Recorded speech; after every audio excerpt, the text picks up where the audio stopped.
Uni SA, they are the boys with the local knowledge. They knew they had to get to the front here as well. As they start to go through these lefts and rights, it's very difficult to improve your position anymore. And you're going to get stuck here for quite a while as they're coming down towards the Gorge Road. It's 10 kilometres to the right turn that puts them onto the climb. 10 kilometres, it's going to take them at these speeds about 8 minutes. Well, it is, because they will be going down this descent now in excess of 60 kilometres now, so they'll be knocking off the kilometres in less than 1 minute a pop.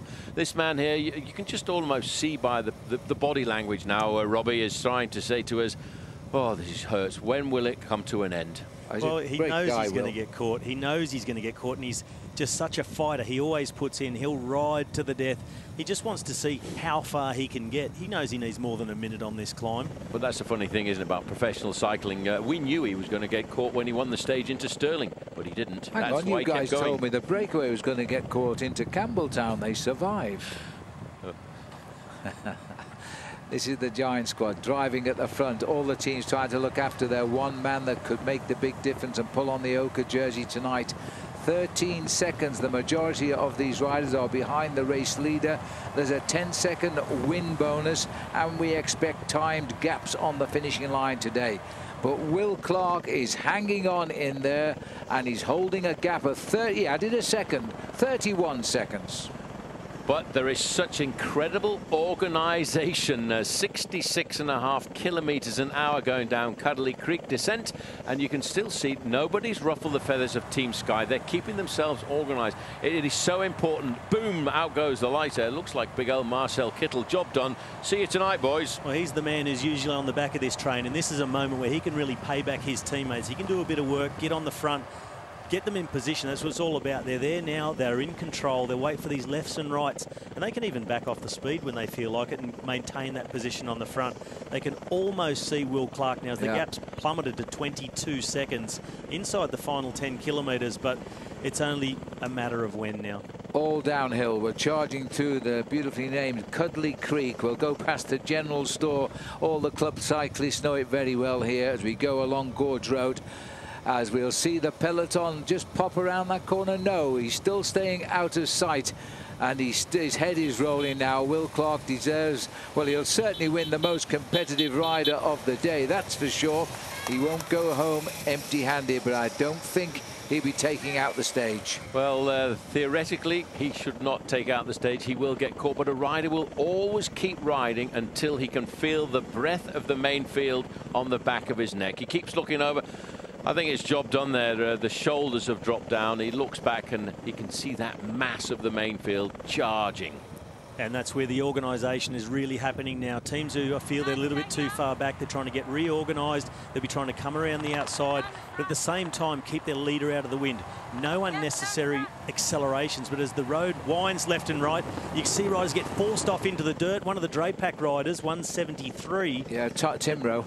Looks like it's Tim Rowe, and he would have been their man for the climb, the local. I think he's punctured. He's a climber, and he's punctured. He's hit that gravel, hit a rock and punctured. Oh, well, he was taking risks. You see, you were just right, Robbie. You were talking about how important it is to get the position and take risks to get the position, and riders will go off the edge of the road a fraction just to move up 4 or 5 bike positions to get themselves closer to the front. And if you clip a small rock at the side of the road, bang, the tyre goes out. And now he's not going to get himself, I don't think he'll get himself back into contact with the main field at speeds like this. Yeah, it's really bad luck for him at this moment. 8 kilometres to go, to have to chase back at 70+ kilometres an hour. Not only that, you're only back at the back of the bunch by then. You've still got to try and get to the front. So I think it's going to be there he his is. Day done. There's Will Clark going back through the bunch. 8 kilometres to go. The field is all back together. 6.2 kilometres, and we start the climb. So they're nearly at the turn, and they're going to really go shoulder to shoulder now and bounce off each other. Remember what the riders themselves said: if you're not in the first 10 when we make the right turn, you will not feature in the finish. Well, what's also very important as well is to make sure you get around in the first 10, because there's a lot of guys who will try and fight to get a good position, and then once they go around the corner, they've got no power left, so you get caught in a traffic jam. It is so important to get a good, clean round, and nobody would want to have a mechanical at this stage. Team Sky now in the black jerseys moving up into 3rd position as we turn into Gorge Road. Richie Porte is still up there. He's biding his time. For Richie Porte, it's almost like sitting in an armchair, sitting behind his big lead-out men. But everyone else now is queuing up behind him in case they falter. They will take up the responsibility. Ian Stannard it is who brings them through at the moment for Team Sky on the left of the road as we look down. He's the big pacemaker trying to guide Richie Porte into a position where he can attack Porte's sixth, third wheel of the men in black. Perfectly poised for that corner when it comes. Yes, but I have to say, hats off to Giant Alpecin there. They're right up there as well in the second row, not far away over on the right-hand side. The black and red jerseys of BMC Racing huddled around Cadel Evans, trying to make sure that Cadel Evans is delivered into a perfect position. Cadel Evans tucked down over his machine there, just concentrating on the eye of his teammate in front. And again, that's when it has to come down to a question of confidence. Trust your lead out, man. You have to, just like the sprinters. This is essentially a bunch sprint finish, but they're leading out the climbers, and this sprint will take them about 3 minutes at 21 kilometres an hour up this climb. As we see one of the Sky Riders, his work is done. Look at the way Stannard just goes back through the bunch there.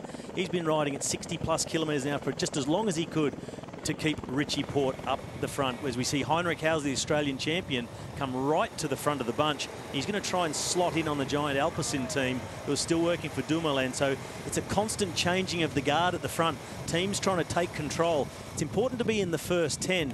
You'd probably rather be 7th or 8th and have used no energy and not hit the wind, rather than wasted precious energy to be 2nd or 3rd. I tell you, Robbie, you're living this race right now because you've been in this situation so many times, a winner of more than 200 bike races, but it's nervous moments, isn't it? It's incredibly nervous. I mean, guys like Richie and Cadel Evans, they're thinking about the climb, but at the moment they've just got to concentrate on exactly what they're doing right now. It's so dangerous with all these turns, everybody trying to get in position and get up the front. It's not just their direct competitors for general classification trying to get up there, it's all their teammates. The road's only so wide and can only fit so many riders on it, and everybody wants to be in the same place at the same time. You've got to avoid the crashes, avoid braking if you possibly can, and then think about the climb when you hit it. And that is very dangerous. Someone thrown a bidon away, hit the guardrail and it's come back in the bunch. Absolutely stupid. The crashes are dire. We had a bad crash in the Tour de France this year when a rider did exactly that. And where we're watching here the Giant team on the front, and they must have faith in Dumoulin. He's not a rider would have pegged for a big result on this sort of a finish, but they seem to have a lot of faith in the way they're riding at the front at the moment. Cadel Evans is #1 when you catch him from our camera there. He's not quite in the first 10, as we're now only about 3 kilometres, slightly less, from the crucial turn onto the climb. Cadel Evans, he's very conscious about not taking too many risks. He wants to stay on his bike for one, but he also doesn't want to waste too much energy making constant accelerations around to the front. He will go, but he'll go once, and timing is going to be of the essence for him. He's got one teammate to guide him, his pilot fish, to try and get him right at the front, right before they turn on.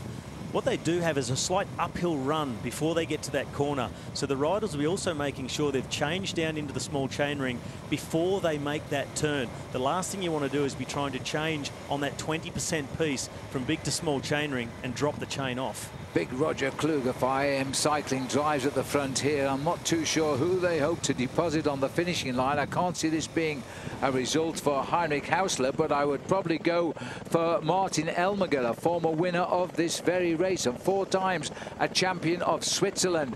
We're looking for the turn at about 1.6, 1.7 kilometres to go. 4 to the finishing line. Well, IM Cycling in control of the bunch at the moment could possibly be for the Colombian Pantano. Colombians love this sort of terrain, but we're just seeing constant near misses in the peloton. The winding nature of this road, the gorge road, it's not that steep down. So it gives riders the chance to keep moving up, changing. And here we see Cadel Evans trying to do exactly that. Take position. He's in there amongst the Sky Riders, just lost. Well, he's trying to be in there amongst the Sky, getting bumped away and pushed out of position there. The rider coming over the top of him is Geraint Thomas.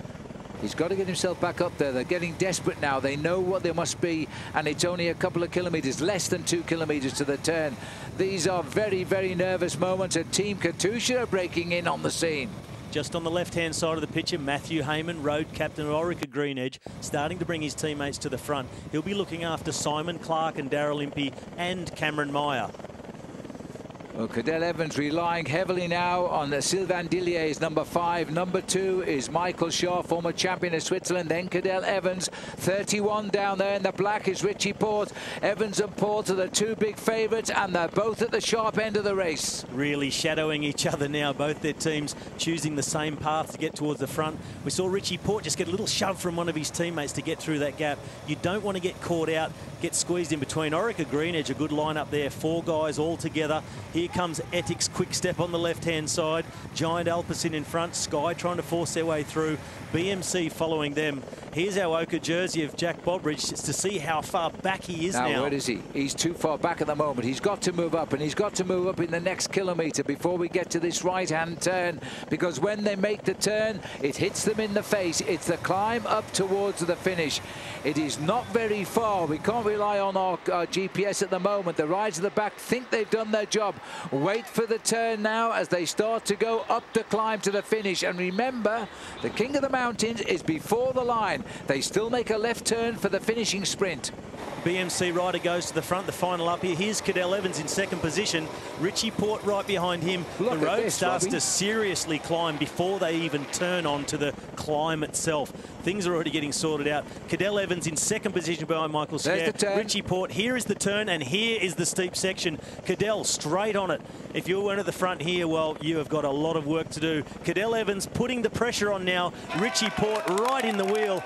Daryl Impey behind him. There's still a couple more Skyriders. Geraint Thomas there for Richie Porte. Well, that's the turn. Evans read it right, the experience, and the 2 favourites are shoulder to shoulder. Evans and Porte together. Geraint Thomas trying to step up the pace for Richie Porte. Thomas, who won so well the Commonwealth Games Championship last year. This is him in our screens now. He's a Welshman. And right behind, Porte and Cadel Evans, and Daryl Impey here. Suffering, yes, but hanging on there. Wow, so Geraint Thomas on the front of Richie Porte. Cadel Evans there. Daryl Impey. I saw George Bennett.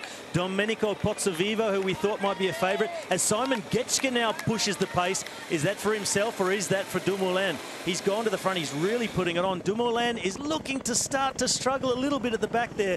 Pozzovivo in second. Richie Porte, Cadel Evans, Tom Dumoulin. We've got 2 riders from Giant Alpecin. We have a rider, might be Robert Power there from UniSA. Jack Haig in sixth position. Yes. George Bennett behind him. I see Michael Rogers, Daryl Impey. Richie Porte goes. Well, we expected this. He said he was feeling good. He would give it his best shot. Remember, there's a 10-second time bonus for the win, 6 and 4 for those who follow here. The 2 big favourites are living up to their reputation. They're shoulder to shoulder on the first big challenge of this year's Santos Tour Down Under. And look at the cool face on the face of Cadel Evans. Well, Evans responded immediately to that acceleration. We see riders start going out the back now, but it's all about what's happening at the front. Richie Porte with the acceleration. Cadel followed. Richie Porte goes again. Tom Dumoulin seated, looks comfortable. Pozzovivo also. There's now just 4 riders off the front. What are they going to do? Who's going to force the pace as they now come under the final kilometre? And it's Pozzovivo who goes to the front. Acceleration up the right-hand side. Dumoulin in his wheel. Evans, Porte. The first man over the King of the Mountains, the Subaru climb, will be the new leader in that, and 300 metres after that, it'll be the finishing line. Evans is now looking right through the middle of these riders, still reckoning Richie Porte is the man to beat. Looks like Richie Porte's just having a good look at that, and he goes again. Richie makes the acceleration. And so does Cadel Evans. Cadel knows he can't let him go, and he's answered well, very well. Pozzovivo back to the back of the group. Tom Dumoulin just riding a virtual time trial up this hill. This is Jack a sad Bobridge. sight. This is Jack Bobridge here struggling now. It is goodbye to the Oka jersey. 400 metres from the summit, 700 metres from the finishing line for Bobridge. These 2 are proving to us now this will be going down to the Battle of Wollonga Hill on Saturday. They are shoulder to shoulder with Tom Dumoulin, Pozzovivo. 4 riders at 200 metres from the King of the Mountains. The winner of the King of the Mountains line will be the leader tomorrow. But who will be the Oka jersey? That's the question. Well, it looks to me like Evans has control of this group. If I had to really have a guess. I think he could even attack this group. He's responded to everything with ease. Richie Port's still on the front. We see the group come back to them now as the pace has gone off at the front. And here's coming an attack from another BMC rider. Rowan Dennis has gone through, and Cadell will not chase him. They weren't looking for that one. Rowan Dennis has put the move in. He's going to get the King of the Mountains, and if he does, he'll be the leader in that competition. He's under that banner. This is the left-hand turn now. He will see the finish. They've all watched Cadell Evans, and Rowan Dennis has made his move for the team of Cadell Evans. This will be one of the best victories in Dennis's career, and he is a star of the future who one day might be the man to replace Cadell Evans as the top rider in Australia. And he goes clear now, and Oka Jersey awaits him. 10 seconds is the bonus. He opens up an incredible gap as he races to the line, and he keeps looking down, checking down. Tom Dumoulin trying to get on terms. Evans is trying to make this a BMC 1-2 as Dennis hits the line, and I'm pretty sure, Robbie, he got second, a 1-2 for BMC. Well, it's BMC day. Cadell Evans controlled everything that Richie Port threw at him, and as the pace went off and the rest of the group tempoed back onto them, Rowan Dennis with the timing and the power gone over the top. The Oka Jersey from one young South Australian to another. The boys from here in SA and in Adelaide, they've taken this race by the scruff of the neck. And Cadell Evans, well, has he taken a mortgage on the overall? Will things switch across to defending Rowan Dennis from now on? Who knows? Here comes Jack Bobridge. I don't think so, but it was a nice diversion, that's for sure. Jack Bobridge comes up, his face a picture of pain as he hits the line. He will lose 42 seconds there. He put up a good fight, and for 2 days he's lived the dream, but now he must drop back into his white colours of Uni SA. Well, what a great finish. Let's have another look at that, Robbie, because what a powerful and what a great counter move. And he's gone just so fast over the top. Pozzovivo tried to respond and get back to the wheel. Dennis just kept pumping it out in the saddle. Pozzovivo almost had this gap closed, had to sit down himself, looked over the shoulder. Once Rowan Dennis turned this corner, he flipped it into the big chainring and he really went for home. It's Tom Dumoulin who then takes up the chase behind him. He gaps off the rest of the group, trying to get across to Dennis, but the bird has flown. Rowan Dennis just had so much in reserve. I'll tell you what, remember last year, Robbie, Rowan Dennis was the one who went to his Garmin Sharp team and asked to be released from his contract. He wanted to move across to Team BMC, and they said, OK, you can go, and they let him go on August the 1st, and he's very, very happy on Team at BMC. He likes Alan Piper, who looks after him, and he likes riding with Cadell, and that's the result. Victory now and an Oka jersey. Well, richly deserved. Look at Tom Dumoulin fighting, looking back, and here comes Cadell Evans. He's gapped off the rest. We see Rogers and Port trying to stay on terms with Evans, but I think he may have actually even taken another second, possibly 2 on the line. So we'll see BMC riders in first and second on the general classification. Well, they're also a man down team-wise, missing Flakemore, but what a performance. That's from right. Rowan Dennis. Campbell Flakemore crashed on his way home to the hotel last night and broke his collarbone, and he's out of the race. Now they might need him. Now let's go down to Paul Sherwin. He's streaked out of our commentary box and he's with the winner. Well, Rowan, that was an unbelievable performance. Everybody was looking at the battle between Richie Port and Cadell Evans, and bang, all of a sudden, Rowan Dennis comes out of the pack. Yeah, I was caught a bit further back in the lead-in, and I just thought, okay, don't stress, just take little steps towards the front, and don't try to go into the red zone before you actually hit the hill. And then I saw obviously Cadell was away with 4 other guys, with Richie and Pozzovivo and Dumoulin, so I sat behind one of the Movistar riders and just crossed my fingers that he'd bring me back. Did Cadell Evans say anything to you when he caught up with you just after the line? Because that was a great performance by both of you. He gave me a thumbs up and a handshake, which is probably the most positive thing he could ever say to me.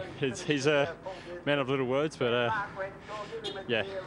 What's going to happen now? Because Cadell Evans obviously wants to try and win this bike race overall. You're the young guy on the way up. There's going to be a big showdown when we go down to Wollonga, but which way is it going to go?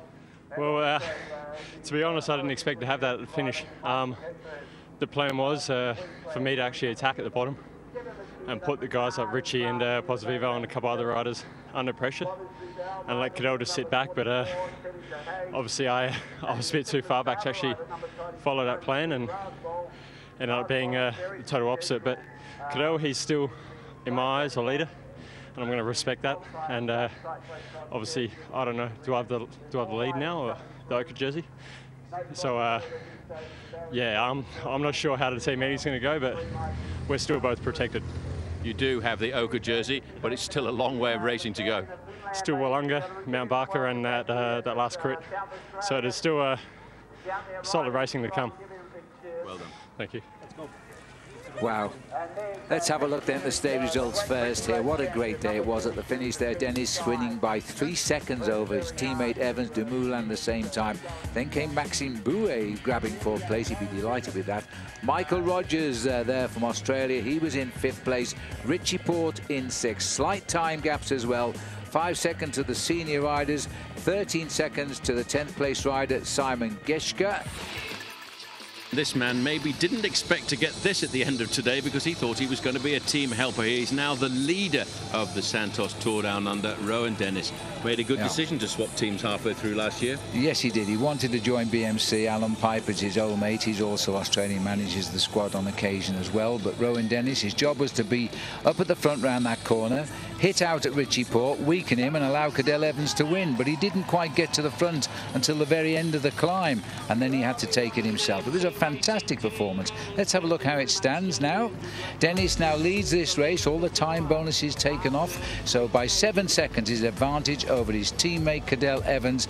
Tom Dumoulin came good, and Robbie called it. He's up to 3rd place now, 9 seconds back. Richie Porte, he may be a little unhappy with 4th, but he's looking for 15 seconds. Jack Haig is up into 5th place as well, and Ruben Fernandez keeps Movistar right in the frame there by sitting in 6th place overall. Live coverage of the 2015 Tour Down Under continues on Sky Sports with Stage 4. That's in the early hours of the morning on Friday at 3 AM on Sky Sports 1.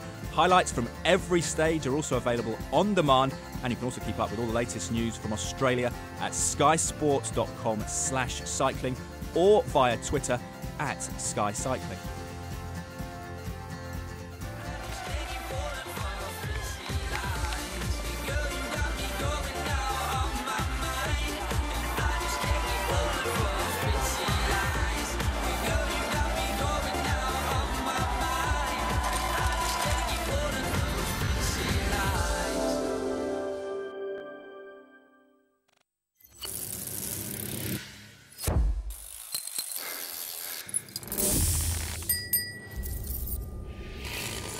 Cycling on Sky